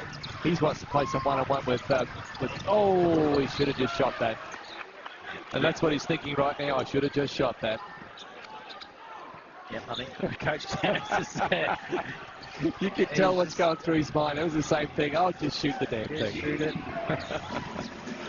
All right, this man, Wilkinson takes it to the rack. Good finish on the big guy. Out to 11 points in the game now. Wilkinson, his contribution is growing. Yeah, he feels comfortable within this rotation now. New Zealand look pretty good at the moment. And one thing about Gary Wilkinson, and I've heard, is he's in good shape. He just hasn't had many basketball games for a little while, so it'll take a little bit of time for him to get his basketball shape back. But I think he's starting to gather it. He's playing pretty well tonight. But in that man Blanchfield, though, to be taking that shot that you just saw, he can't back off. And it's one of the things that Coach Dennis has been saying all season long, is he wants Todd Blanchfield to pull the trigger. Yeah, absolutely. And I think the last game he hit a few in a row, and then he was a bit hesitant. I think he's got the capabilities to knock 3-4 down in a row, so he's got to take those opportunities. A number of changes there for the Crocs. They've shifted some players in and out, but it's all part of trying to maintain that up-tempo game. Karen Johnson weaved his way through traffic and just couldn't come up with the finish, but there's Pledger. He's getting belted around in there as well. I don't know, there's no fouls called, so that's the referee's. Oh, and CJ. Ooh. The crowd does not like that call, Trevor. We'll get a look at him. CJ touched it last, I think. We're right behind that. We're going to look at it. Did it come off the foot of Josh Pace late in this play? Have a look, see. Oh, yeah, CJ touched it last. Oh, big time. Well, you see the crowd here in Townsville pointing. They saw the exact same replay that we just watched. Yep. Oh, well, you can't get it right all the time, I guess. CJ has it now. Alex Pledger wants to go some one-on-one with Greg Vanderjack. Vanderjack holding his ground. Fade away from Pledger. Josh, well, there's a make-up call. Yeah, there wasn't a lot in that, but the referee who made the mistake with the inbounds, or the out-of-bounds call, gives you a quick call down the other end, and you're off down the other end for a couple of free throws. Exactly right, and that's a huge call as well, Trevor, because, as you mentioned, the Crocodiles will go to the foul line now. Shoot 2 foul shots for every foul that's committed for the rest of this quarter. With such a tight game, too. Oh, yeah. I'm sure I'm being a little unkind about the make-up call, but I get, you can't, referees are people, they're human beings. That's right. And you kind of think, I might have got that one wrong. Can this man convert it into 2 points at the free throw line, though? And Josh Pace, very reliable from that territory. Absolutely, he is extremely reliable from the foul line at 85% of the time. Boy, this game is building into another huge finish here in Townsville. I just don't know that either team can really break away from each other. I think it's going to go right down to the wire. And that one just tips over the front edge of the rim, and it's the Crocs back out by 5, 55-50. And just to give everyone and all the viewers update, PC's back into the Crocodiles lineup. We've only seen Hughes sparingly tonight. He's only played just under 6 minutes for the game. So, and we knew that was going to happen. Coach Dennis was just going to ease him in and see how he went. Well, there was no commitment from Sean Dennis as to how much Pete would play tonight. I've seen comments, and when he spoke to you as well, about it could be 15 minutes, could be 6, could be nothing. It's about he's got some pretty good chemistry going with the players in the group anyway. So let's let Pete work his way back gradually. Exactly. And we just saw the chemistry on the defensive end and the rotations we've experienced tonight from the Crocodiles has been fantastic. Equally so, the New Zealand have had some glimpses of really good defensive patches. They just need to keep it consistent. Abercrombie, Pledger, kicks it to CJ Bruton, who goes from downtown. It's off the mark, and the Crocs do well to scramble and grab at the rebound. Russell Hinder's run down the other end. He's made the call. He didn't even look to see what the referee was doing. He said, I'm going to shoot a couple of free throws. Yeah, and I think the Crocodiles have realised that every time New Zealand foul, they're going to go to the foul line for 2 shots. So Russell Hinder pretty much sprinted down the court and got to the foul line first. But that's what Mika Vakonen does, and that's why he's so effective in a team, is he just does those hustle plays and gets into those offensive rebounds. Just unfortunately that time he's committed a foul, which will give this man a chance to shoot to make 2 points. Yes, Russell Officer Hinder. It's a local strong supporter of basketball on screen there, Mike Carney. Bit of a shout out to Mike, he's a good mate of mine. And he'll come. Yeah. He's a car dealer, by the way. I drive a Toyota, by the way. Anyway, it's Webster now in action. Mitch Norton with that assignment. Crocs double teaming again, really putting the heat on the Breakers, and that was a nice move by CJ, but just not able to finish off. And I would suggest that some of that defensive pressure from the help areas forced that. Pace now looking to go one-on-one. And Josh paces off to the free throw line. Calvin, I think, as you called it, they're going to try to exploit that the position that New Zealand finds themselves in with 5 team fouls. Yeah, that's 2 shots again. We see Josh Pace just goes straight at Corey Webster was a little bit flat-footed there. He just goes straight back at him. Let's commit the foul. We'll go back and have a look at the foul trouble that well, not really foul trouble, but the fouls that New Zealand players have committed. We've got Vakonen's on 3 fouls, Pledger's on 3, Wilkinson's on 3. All the rest have 2. No one too much to worry about at the moment, but you don't want to get to that 4th foul because then you tend to play a bit conservative because you don't want to get fouled out. Yeah, you certainly do. Josh Pace getting it done at the line. The Crocs are building a lead again. It's not been flashy now. They're building, and it's 59-50. And they've really upped the ante defensively with their rotations and their ball pressure. New Zealand having to work hard for every basket they're getting. Abercrombie wants to take it inside, but there was too much help for Kona now. Went to go to Pledger. Oh, a late call on that play. And Vanderjack has been picked up for the foul. It's been a holding foul. I thought he might have reached across and whacked him, but it was a holding foul for down low somewhere around the waist. Alex Pledger had pretty good position there, right under the hoop. You'll see another look at it. Great position, and oh yeah, well, the right call. It just took a long time to come. Yeah, Greg had his arm around him there and just forced the ball to go out. The referee's called the foul. Abercrombie launches. And Rusty said, "No, you're not going to get that one, Fred."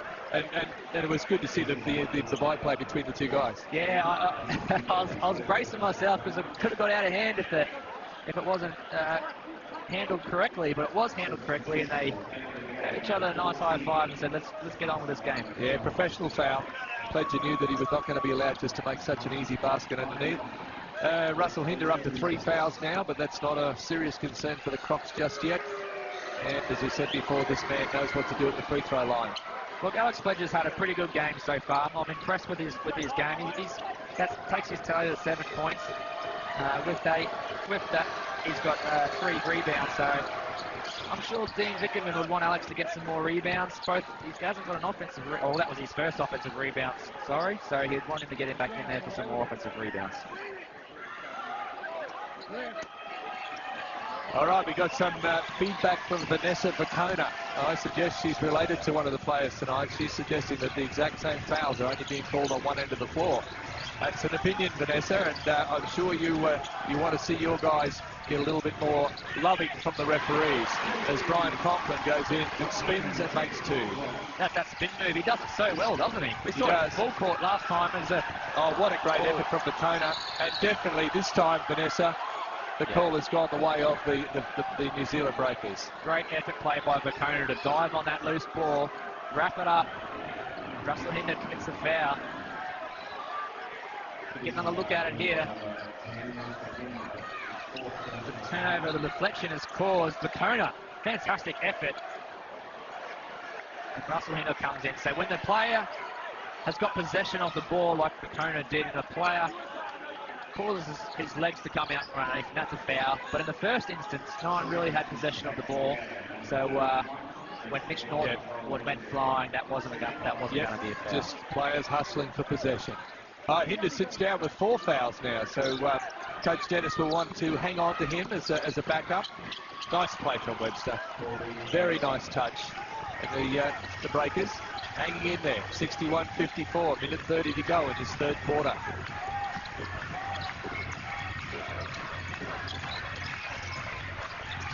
Brian Conklin, been outstanding tonight. Markovic, rock solid. So is this man, Mitch Norton. Downtown, Vinnie Blanchfield. It's off the mark. Good pressure from Tom Abercrombie on that play. The CJ wants to find his way to the rack, or wants to draw a foul more than anything, but I don't know that there'll be shots coming from this. Yep, and going on from the Twitter from Vacona, that was the sort of calls that Townsville are getting on New Zealand, so the referees are showing a little bit of consistency there, and Mitch Norton's been called for the foul on CJ Bruton, but that's what CJ Bruton does so well, is he recognises that New Zealand are getting pinned for those sort of fouls up one end, so he's going to go back and do that down the other end, and of course he's going to most times get the call. Smart play by CJ Bruton. He's gone to the foul line now. Puts his team in the bonus. I'm just watching what's happening there in the background. You saw Sean Dennis. Sean was up having a long chat in the ear of the referee. Mike Kelly came up and said something, and I'm figuring he said, Sean, leave it alone. As though Sean retreated down to the far corner, there was no more exchange. Sometimes you need the assistant coach to step in there. No, Sean's back up there again having another chat. There's Mike. Settle down. Yep. Yeah. Hey, everyone's trying to buy a call out there. Markovic, nice speed to Conklin. Conklin is challenged by Pledger. Webster just retreats momentarily. Wanted to go to Pledger. Conklin denied that option. Pauletto comes off the handoff. New Zealand working hard for that shot. Vacona. Bruton goes baseline. Kicks it back to Pledger. Nice pass. Pledger not able to finish. And it's Todd Blanchfield who has the... a nice read from Daryl Pauletto. Goes to Vacona. He's not sure what to do with it. Retreats, probably a smart decision. Webster. Plenty of time on the shot clock for New Zealand. 18 seconds on the game clock. There's a differential of about 7 seconds. Webster from downtown. It's off the mark. Blanchfield wrestles. Still time enough for one more shot for the Crocs. Pace pushes it down court. Wants to get inside. Can he be fouled? Can he make it? None of the above. As Pledger grabs the rebound to close down the third quarter. 61-56. It's a game. It is definitely a game. Stay tuned to NBL TV. This is going to be a fantastic fourth quarter. We could just see the urgency in both teams has stepped up towards the back end of that third quarter. New Zealand working the ball around well on offense, trying to find the open man, getting themselves some good shots. But the physicality of the game has picked up too, I think. I think the players have got a bit more determined, and the physicality has picked up. There's the scoreline, 61-56. It's still anybody's ball game. Kelvin, a lot's going to depend on who makes the best start now. Who can get out in that first 2 or 3 minutes and make a statement.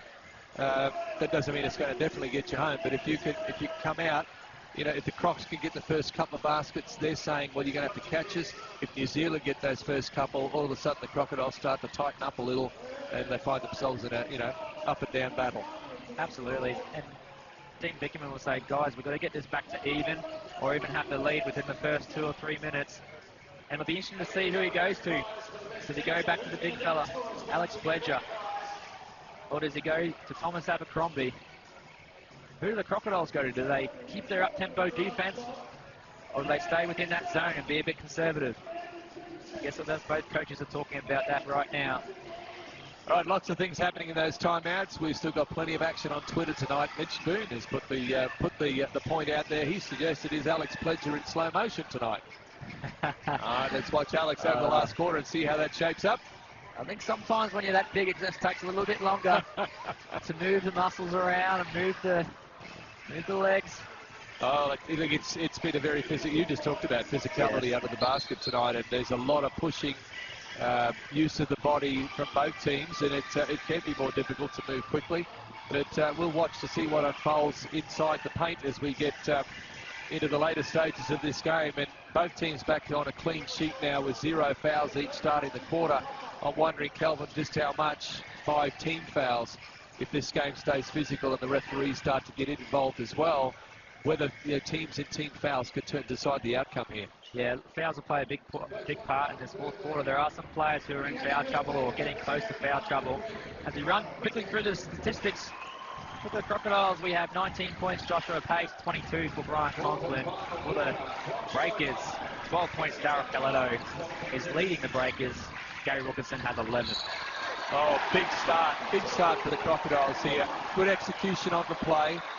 Yeah, Josh Pace had the ball down low, and we've got a nice high post cut from Brian Conklin. Yeah, I guess Josh Pace, because he's so effective in that post, he draws a lot of attention, and the Crocodiles have decided to send a slasher to the hoop, and that was Brian Conklin in that instance that he got open for the foul and the chance to go for the three-point play.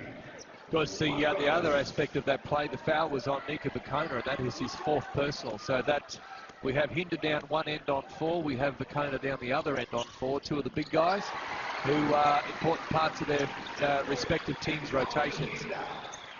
Right, the Crocs get the better of the start, but it's Todd Blanchfield has come up with a special and a finish. That's 5 points first up for the Crocs coming out of the blocks going into this last term. Townsville keeping up the energy on defense as well. Sitting in a zone right now. Corletto cannot step away from that man when he's out at long range. Webster just short. Pledger's in there. Challenged by Blanchfield. We've got a jump ball called. Which way does the arrow point? It faces New Zealand, so New Zealand will get the ball back. But at the same time, Kelvin, that was a very good aggressive play from Blanchfield. At least New Zealand now have to reset. Yeah, Pledger had the perfect rebound positioning there. He just had to gather that ball, and he would have got an easy layup. So great work by Todd to, first of all, hold on to it so that the physicality to draw, or not a jump ball, but a possession arrow change. Right, New Zealand just slowing things up a little. They've got 20 seconds on the shot clock. They have stacks of time.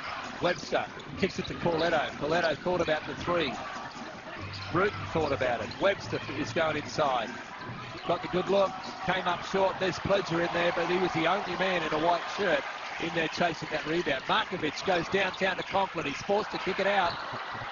I think Brian Conklin, when he was falling out of bounds, he thought the referee was one of his players because the darker uniforms, and he's throwing it straight at the referee. But so the referee, you're saying the referee was in camouflage? He should have shot at the referee. He was in prime terrible position. line. All right, here comes New Zealand now. Bruton to Webster. Pledger, an ever-presence down in that low post.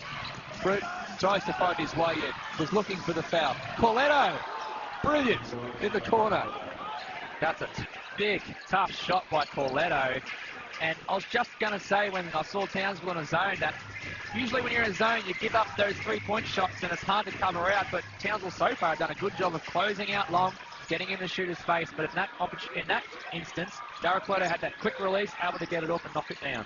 Markovic goes back inside now to Jake Holmes, kind of fumbling a little. The clock's running out. Markovic pulls the trigger. It's off the mark. It was on line, but a little long. And it's Bruton now bringing it back. He'll duck and weave, and he's trying to play. He's bought a foul there. He's taking it hard. Smart player. Smart play by TJ Bruton. He's drawn the foul. Townsville are... Crowd's letting him know. Yeah, definitely. Now, how much contact is in here? Does Blanchfield actually knock him over? No, I think, well, there's contact, but I think CJ is... That's the experience of a player who's been around a long time. Absolutely, that's experience and smart there by CJ Bruton to draw the foul firstly on Todd Blanchfield, and now for New Zealand to have a chance to run one of their sets from the sideline. Wilkinson back in there. Johnson now as well. Wilkinson in the corner wants the three. It's off. Pledger is there. Will they just... Oh, I don't know whether he tried to pass that. Maybe not. It's just defend the pressure from the Crux defence. Mitch Norton goes to the corner. Conklin wanted to play some one-on-one. There's no one out at the point, but there's Vinny Blanchfield floating around under the rim and perfect recognition from Jacob Holmes. There's the Crocs bench up. They're enjoying things right now. Long, long way to go just yet. Pauletto. Webster inside. Well, read by Jacob Holmes. Mitch Norton pushes the ball down court and drags another foul out of the New Zealand Breakers. The defense of the Townsville Crocodiles is exceptional at the moment. Their rotations has been the best so far I've seen them play. And they're just, Mitch Norton pushed it down the floor, which is what he's so good at. And Corey Webster, 4 fouls, mate. 4 fouls for Corey Webster. We just see him take a seat. Still some, Coach Dean Bickerman still got some options in the backcourt, though, between Karen Johnson, Pauletto, and CJ Brute. But you don't want to let your... Webster does somewhat drop out of the picture. There's still a long way to go in this game. There's still just under 7 minutes, 9-point game. But there's been a lot of fouls being called. See another one called on the ball. Wilkinson this time, who picks it up, and that is his 4th foul as well. I'm just waiting for the score bench to confirm.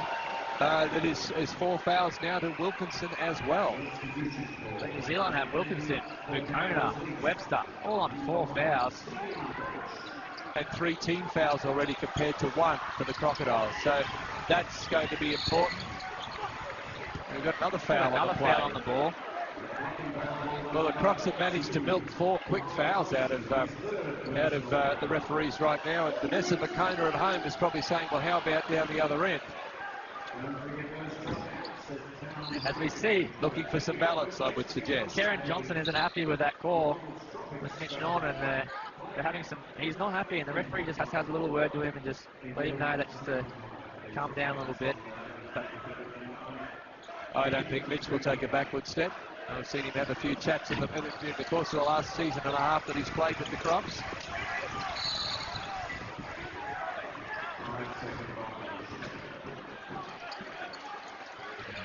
We see a foul here has been called.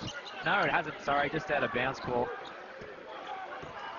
New Zealand will get the ball. Advance it over halfway. Abercrombie. Mid-range shot, and it's the roll. 68-61. 7 points is the margin. A long way to go, 6.5 minutes. Conklin spinning. Beautiful play. Wow, that spin move. Kind of shook Wilkinson out of his boots on that one. I don't know what his footwork is. It does not look like a travel, but I guess you have to slow his footwork down to see if it is actually a travel or not. But it looks pretty good. It's effective for him anyway. Pledger not given any opportunity. Pauletto comes up short, but Karen Johnson has it for the Breakers. They get another opportunity. Goes to Abercrombie. Oh, another whistle for a travel. New Zealand are getting plenty of second chances. They're getting in there for those offensive boards, and if they can't go to the board, Alex Pledger's doing a good job of tipping it out so that the guards can recover it. What the Crocs have done, though, with Pledger is they've really held their ground physically. Now, as I said, someone suggested that Pledger was moving slowly tonight. He really hasn't been given much opportunity. He's worked very hard down there, particularly on the offensive rebounds, but not come up with too much chance. Conklin. Markovic at the top.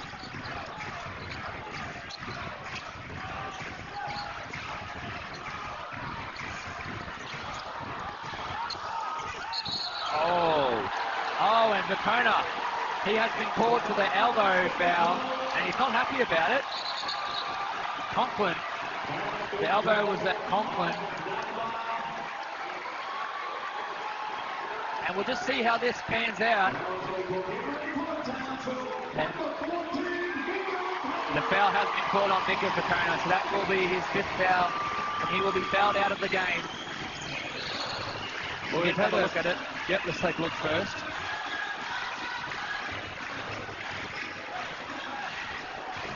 Well, it's just out of sight. Just out of sight there. Conklin goes down. And I would think going down too to bring it to the referee's attention. Yes. As you do as a player. We have had one of our viewers ask the question, what is the foul count in the game tonight? And the foul count following that last one on Bacona is 24 fouls to New Zealand, 19 to the Townsville Crocs. That's a huge loss for New Zealand, Nick Bacona, because particularly in the pressure situations, he tends to come up with that crucial rebound or that crucial hustle play. As we get another look at the wide shot, let's get a better look at it here. Yeah, does he have it? Oh, I don't know. I think, yeah, like he's just swinging through.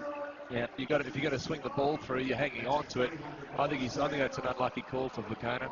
I tend to agree, Trevor. I think he's just trying to gather that ball. I don't think Probably take it down to the dribble, and unlucky.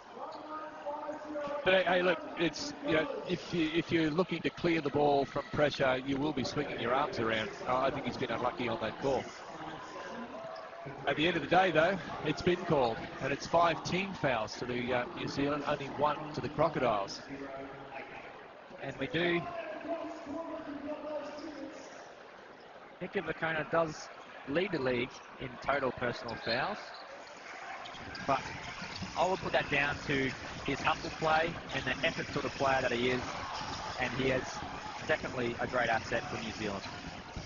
Karen Johnson coming back, looking to find his way into the paint, and does, and a nice finish with the left hand. Johnson. Look, I think that'll cause some that'll provide some motivation for New Zealand with Bacona being fouled off. It'll provide a little bit of extra emotion. As we see, Markovic gets to the hoop over Pledger. As the referees put a halt to proceedings, there's a bit of perspiration on the floor. Nice smart play from Markovic. As I said, we know just how experienced he is, coming back to the Crocs after 8 years in Europe, playing for a couple of different clubs in very high-level competition. Little hesitation step on the big guy, and gets himself in a position where he can lean and reach. Pledger was always there, but just couldn't do enough. Pauletto. New Zealand working patiently. Abercrombie can turn again. Wow, big shot by Abercrombie. That's what Abercrombie can do that can change the outcome. The Crocs will be thinking back to last week when they were carved up with 2 big triples late in the game.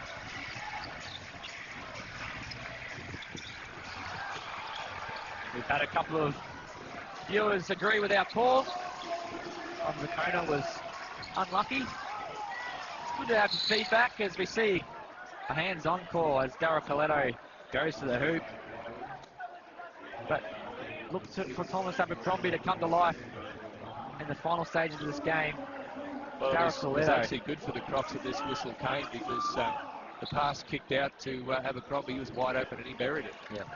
So, foul. You're using your fouls to advantage.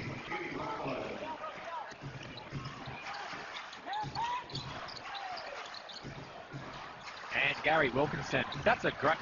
New Zealand have been effective on the baseline out of bounds plays, and Gary Wilkinson has a nice look and knocks down the 2-pointer. It's only 4 points in this game. There's still plenty of time. New Zealand are having a fight back here, and we see Markovic draws another foul from New Zealand, and he will go to the foul line for 2 shots. Was it Karen Johnson or was it Daryl Pauletto? That was Daryl Pauletto who was called for that foul. See what we can see on the replay. Yeah, just enough, I guess. All right, Markovic with a chance to convert the 2. Now, who can close out the best here? 4 minutes to go. Last week, the Crocs are up by 6 with under 2 and didn't get home. That'll be in their minds tonight. New Zealand looking to continue from that win against Wollongong last week.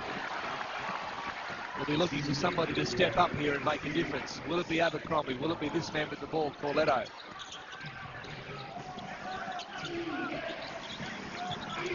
working their offense now, patiently.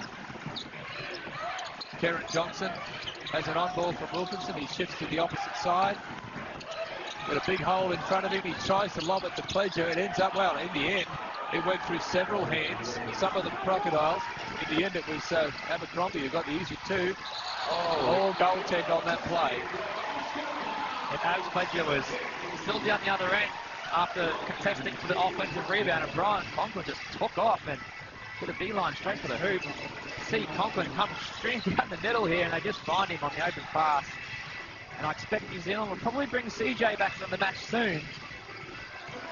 Try and close out this game. Corletto working hard against Markovic. Gets inside, swatted away by Russell Hinder. And there's that man, Pledger, waiting there for the straps and picking up another two. Look at that scoreline.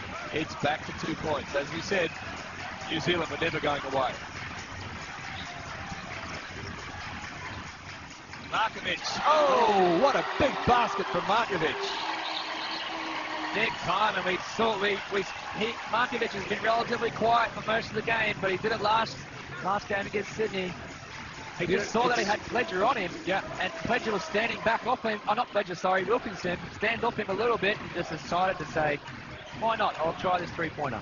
Well, he's the kind of pro that goes about his work in a manner that you're not necessarily seeing everything that he gets done. Oh, punt, Conklin, all over the top of Pledger. Pledger's saying, is that a foul? And Conklin's got it. Got the block.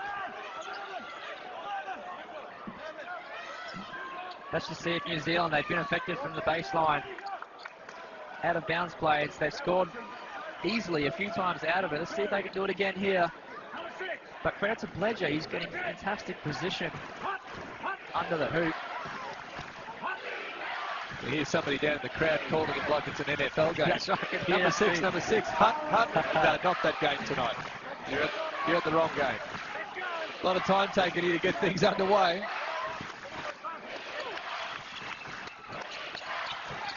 Abercrombie pulls the trigger. It's short. Markovic pushing down court. He knows they have foul problems. Swatted away by Abercrombie. Sensational play. Hinder has it. Markovic back inside. He will be fouled this time.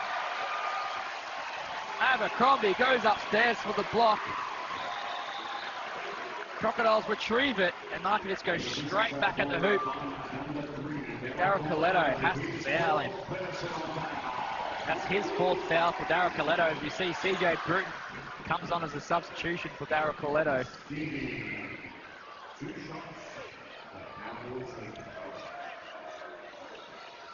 Markovic at the line once again. He's come alive in this last quarter.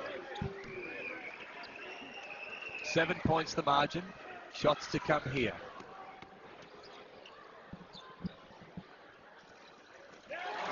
First one hits dead center.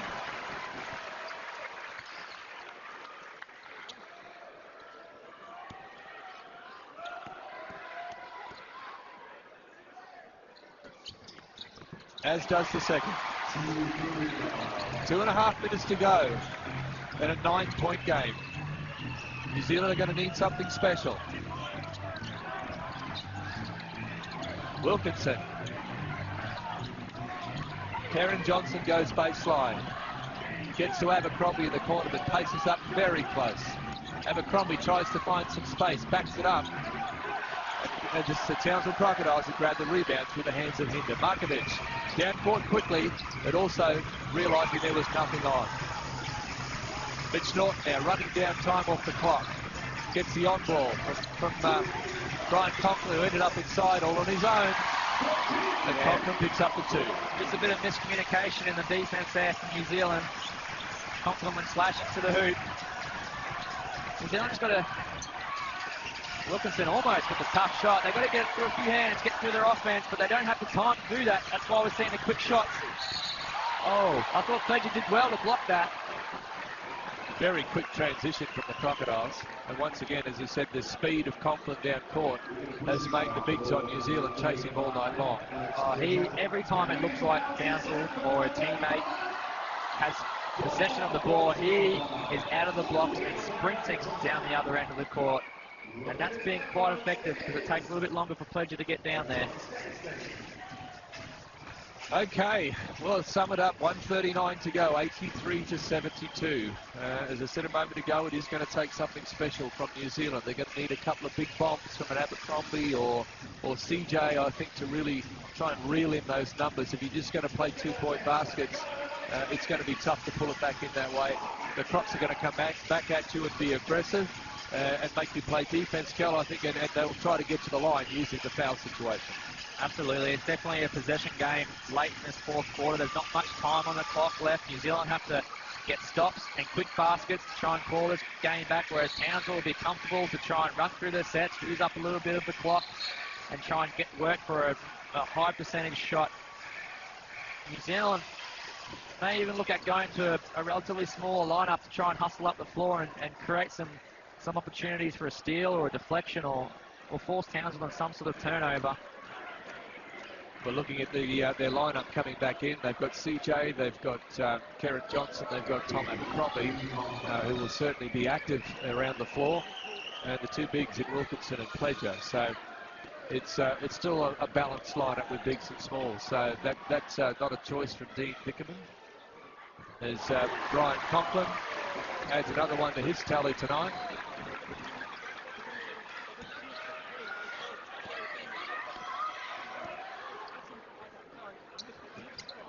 And another.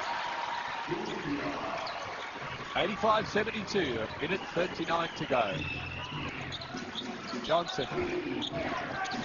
Conklin has 33 points tonight in an exceptionally good performance. Yep, got a call this time. Johnson was trying to pick up that foul with Mitch Norton in close. Yeah, that's a good little battle there because Mitch has actually drawn a few fouls on Johnson throughout the game, so he's getting his revenge here and taking it hard to the hoop. Pledger has the ball. Well, hook big shot jump from hook. Pledger. That's a highlight shot And a there. turnover. New Zealand have it back. As I said, they needed something special to happen. 2 quick baskets is not what the Crocs need if they're looking to close this out. CJ has said, I'm going to put you on the free throw line. And realising that they do have the foul situation at this point in time, you actually want the 5 fouls. You want to be able to stop the clock. You've got to choose who you can foul if you can, but given that Mitch Norton has just become the leading free throw shooter in the league, that's probably not the one you want, but if you're smart offensively, you get it in the hands of your good free throw shooters. That's right. You foul to stop the clock and stop it from winding down, but you choose wisely who you foul. Mitch knocks down the first, as expected, but you never know. You couldn't miss any time, and that gives you an extra opportunity and an extra possession. Makes the pair. An 11-point game with a little over a minute to go. As CJ Bruton brings it back. The Crocs still up, providing some pressure around the halfway line. Wilkinson steps inside, floats and makes a very nice 2-point finish. Crocodiles will be looking to manage this thing over the line. Good work from New Zealand. Abercrombie up there forcing Markovic into problems. Yep, down court to Mitch Norton this time. Josh Pace has it. He's floated it over Pledger. Not on. There's Conklin. That's 35 points now for Ryan Conklin. Brian Conklin. Exceptionally good game from the big. CJ under double team pressure. Abercrombie pulls the trigger. There's Wilkinson flying high. New Zealand with another opportunity. CJ not able to make the three. Josh Pace has it. The foul from Abercrombie will send Pace to the free throw line. 89-78, 32 seconds to go. And I can tell you that the fans here in Townsville are starting to celebrate already. Last week, they weren't sure. Things are looking pretty safe right now.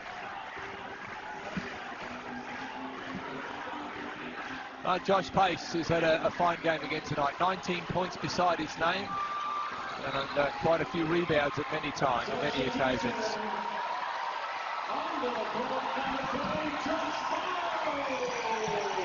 And a wonderful opportunity for one of the young development players in the Crocs lineup. That's Josh Miles, is coming in for his very first time ever in an NBL game.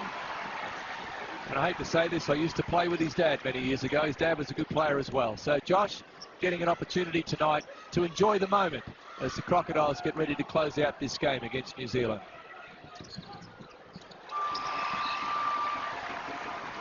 Timeout has been called. It's New Zealand has called the timeout.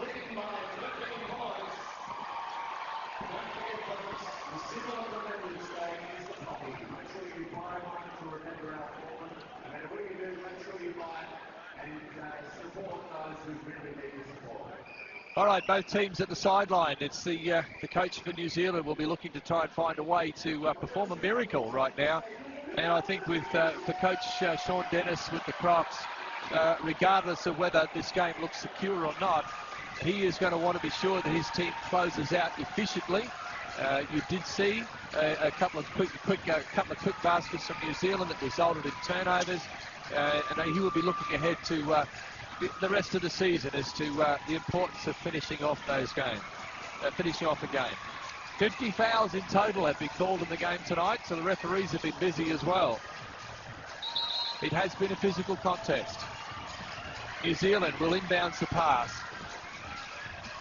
The Crocodiles still out on the floor firing socks into the crowd. So the referees have had to remind him it's time to move off. New Zealand with another roll of the dice. Wilkinson, Abercrombie, forced into a tough shot at the end. Markovic brings it back. It'll be time to run. Josh Miles takes the shot. Can he make one? Crowd would love him to make that two-point basket. It's not going to happen tonight for Josh, but I'm sure it may well in the future. Wilkinson goes baseline, floats over Conklin. There's Pledger. Pledger puts it back up. Clock is winding down. 7 seconds, 5 seconds. The players have decided that it's time to put the cue in the rack. And it's New Zealand tonight going down here at Townsville to the Crocodiles, 91-78. Another tough night at the office here in Townsville for New Zealand. The Crocs have certainly saved their best for the Breakers when they've been in town. Scoreline, 91-78, Crocodiles over the Breakers. Brian Kelvin's down on court trying to find who he's going to get a chat with. I'd have to say that Brian Conklin tonight for me was certainly the standout player for the Crocodiles, as he's over shaking hands with a couple of Breakers. Kelvin's got Brian, I think, just coming towards an opportunity to have a chat. We'll just wait till they get set down there. And it has been a sensational night tonight for the Crocs fans. I've got them around me here now. They're celebrating. There's kids all lined up around the court side as they do, waiting for an opportunity to greet their favourite player. There's Conklin, number 14. Here they are, the youngsters. They just want somebody to go over and slap hands with them and say hi. But Kelvin Robertson's done his job for us. He's got Brian Conklin with him. And congratulations on the win. Must be good, particularly after the close loss last week. Oh, definitely. It's a tough one last week. Comes down to the wire. We knew we could have hustled a couple more plays better, but come out tonight and have a great one. It's really good. Self, personally, 35 points for the game tonight. You must have been feeling good out there. Coaches don't worry about how many rebounds I had, so it's not about the points. And you go on the road next week. Tough game again. You're hoping to carry the form onto the road? Yeah, it's always hard to pick ones up on the road. We're hoping to get a couple of cheapies here at the road and take care of what we're doing at home. Great. Congratulations. Enjoy the win. Well, I don't know. I'm sure the Crocs